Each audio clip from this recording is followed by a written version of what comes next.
All right, well, if we're talking about things being down bad, like Doug socks, Doug's reputation, we got to talk about the Dodgers being bad on the road.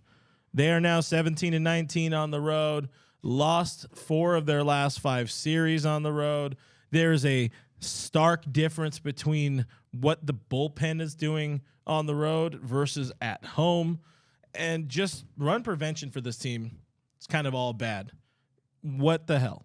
They look like two different teams. When they're at the friendly confines of Dodger Stadium at the Ravine, they're just a different ball club. They're 17-9 on the road. They've lost 4 of their last 5 road series. They continue to struggle, especially with the bullpen. There's a couple different ways you can look at it. Yes, you're on the road. Yes, you have the ballpark factors that are a little different. Yes, you're facing offense for an extra time. You face them in the bottom of the ninth. Of course, there's that too. But the walk-offs, I mean, that was a painful week. The walk-offs for the Dodgers, 3-1 week. Of course, Tuesday, Caleb Ferguson, he struggled. Shelby Miller, he gave up the hit to McClain. Then Benson, he hits the 2-run shot off our best reliever in Evan Phillips. And then Schwarber hits the Schwar bomb off of Ferguson. A hanging cutter right there. I did not like the sequencing on that pitch with Caleb Ferguson. Should have gone with the hard stuff. He throws another cutter. I haven't seen a pitch that bad from Fergie since she sang the national anthem at the All-Star game. Okay, that's how bad that pitch was. But still, yeah, the bullpen has been bad. Just the overall feel of the club. When the offense, they're carrying the load. And yes, they are scoring runs. Yes, they have taken their foot off the gas a little bit. Yes, they haven't performed later in games, but still, that is enough. And they're just not getting enough starting pitching. They're not getting enough out of the bullpen. And they really need to pick it up on the road because these numbers, you're going to be playing rough competition on the road all season long. We know that anytime the Dodgers, they fill seats. Teams want to buy tickets to the Dodger game. Look at the Phillies game. That place was sold out to the brim because of who is in those road unis. So they need to pick it up. They need to do a better job. I think it really starts from the pitching, bullpen, and Dave Roberts. Yeah, and I mean the pitching. It's the bullpen is bad, and like you said, that is a symptom of the starting pitching struggling. You have Michael Grove, he's not a big league starter. Noah Syndergaard is not a big league starter anymore. He said as much. I can't get big league hitters out. He's gone. They need some help. They need one more guy. Tony Gonsolin, he's on a bit of a cold streak himself, and all of those guys make that bullpen work that much harder, get put in bad situations more and more. But I don't think one thing is leading to the other, but they're not helping each other. And this team is a team that needs some pitching help pretty bad. And whether that's internal, whether that's out of organization, we'll find out. We'll talk more about that in a little bit. But good stuff on the bad stuff so far with your bullpen. There was a comment. Our friend Sarah Morris says, without Martinez, going back to a little bit of positive to get into one of the topics we wanted to touch on as well. Without Martinez, Muncy will be a problem. He has been bad both offensively and defensively. Let's focus on the offense. Your boy Max, friend of the show, he'll tell you he's not in a good spot. He's not in a good headspace. He's hitting the ball really hard when he is making contact, but he's hitting right at dudes, or there's spectacular plays being made. I know on Sunday he had a few plays where there was, expecting batting average of 410 on one and 860 on another or whatever. What's going on with Max? How much of a Where's this at on the concern meter for you? I would still put it around a 5. I mean, still getting on base yesterday. Yeah, he finds his way on. Hit he had where Marsh made the play in center field, that would have been a home run in one of 30 stadiums at Wrigley. Had an 850 expected batting average. So the BABIP gods, they have not been real kind to him. He's definitely not had a great go of it from that standpoint. Look, last time we wanted to sell Max Muncy short, last time we wanted to get off of him and trade him and send him to the moon, he went up going on a tear. So do I think Max Muncy is going to be lights out or some phenomenal slugger for the rest of the way? I don't, but I still think that he's better than what his numbers show right now. If you look at some of the advanced stats, some of the expected contact stats, he's due to turn around for some positive regression to the mean. I think it's only a matter of time. And look, you do have JD Martinez who has picked it up, so you're not desperate for him to pick up the slug. And I think you kind of just have to bet on the fact that there's really no other options right now that you could put him in his spot right now to expect better results. Yeah, no, well said. This is who they have. If they can go out and get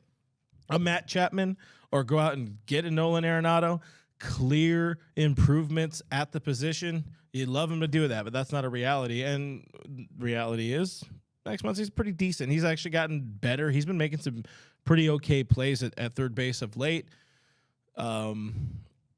Every once in a while he's going to throw a little wild. Every once in a while he's going to defend a little wild, catch the ball a little wild, miss one. It's not his natural position. I think we've been, as Dodger fans, have been blessed for a while because Justin Turner was a really, really good third baseman.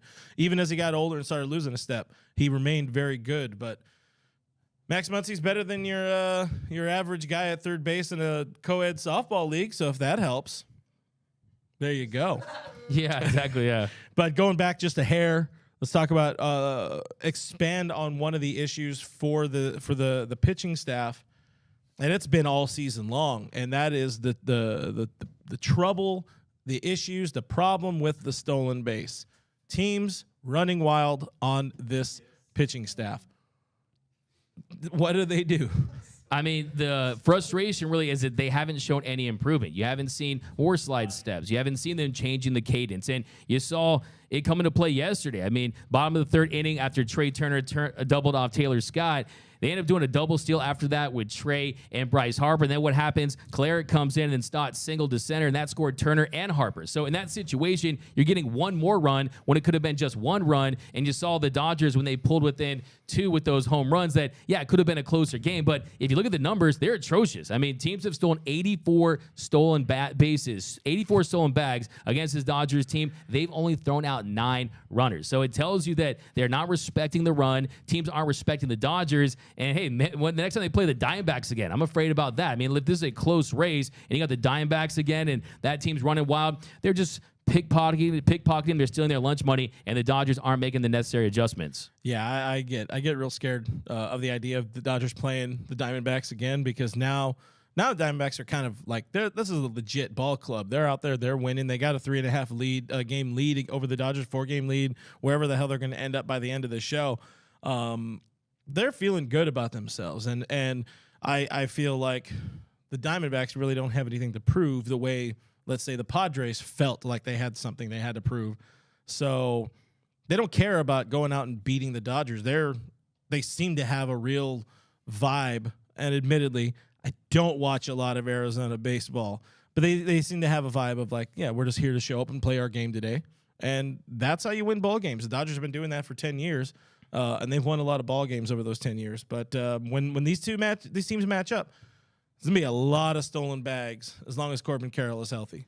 Yeah, no, exactly. And then that's just something that this team needs to fix before the postseason begins. And I told you a few months ago, when I was at Dodger Stadium, and a very credible source that I won't name said, hey, this Dodger team hasn't done a good enough job in training and teaching these pitchers how to keep runners on base, how to hold runners. So, yeah, I mean, this is something that is definitely an issue within the organization, and we'll see what it's going to take. Is it going to be a situation where at one point someone steals a bag that leads to a game-winning run, and then they say, finally, hey, we got to address this issue? I mean, you have to address it sooner than later because it's going to go bite this team right if they don't find a way to address this. Hey, you got to get something from Cody. He picked up, you did a name drop, not name drop. So he did a non-name drop, but it still felt like a big, it was like, whoa, Wait, all right, okay. big shot. Yeah, they say guessing is harder than knowing. Huh? Yeah.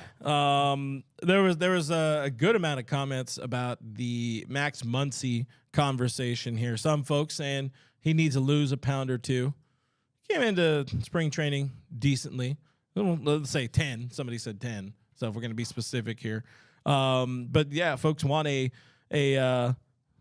want an improved third baseman, and that's tough. We like Max. He's a really, really good human being, and I think at some point he's gonna figure out a way to put this team on his back again, and everybody's gonna forget everything because that's just the story of Max Muncy's career, especially in the last couple of years. He finds his way, but yeah. And what I'll say to that is, look, I mean, 18 home runs, still one of the tops in the league. He's still an above average bat. And I think the bigger picture with Max Muncy is this is really an audition for him moving forward. This is really an audition year for Max Muncy, considering he has that very team-friendly $10 million club option. You would assume most teams would want to pick that up. But defensively, the woes, the fact that the DH position could be occupied by another player that I'll try not to name.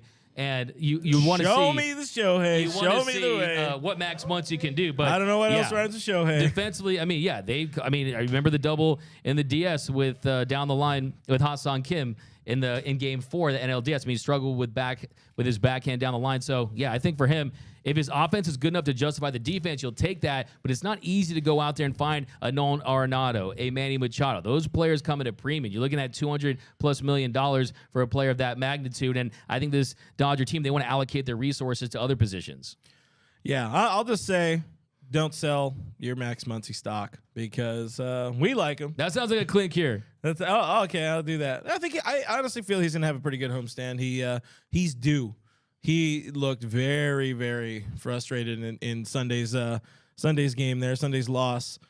Hitting the ball that hard, the play, made it first base by Clemens. The center field play, Cody Clemens with a K. Oh man, you guys friends, brothers? Been known to, as Clint Pasillas would say. No, this guy over here, but why'd your dad do roids? That's fine. Cody Clemens. All right. Before we move on, I want.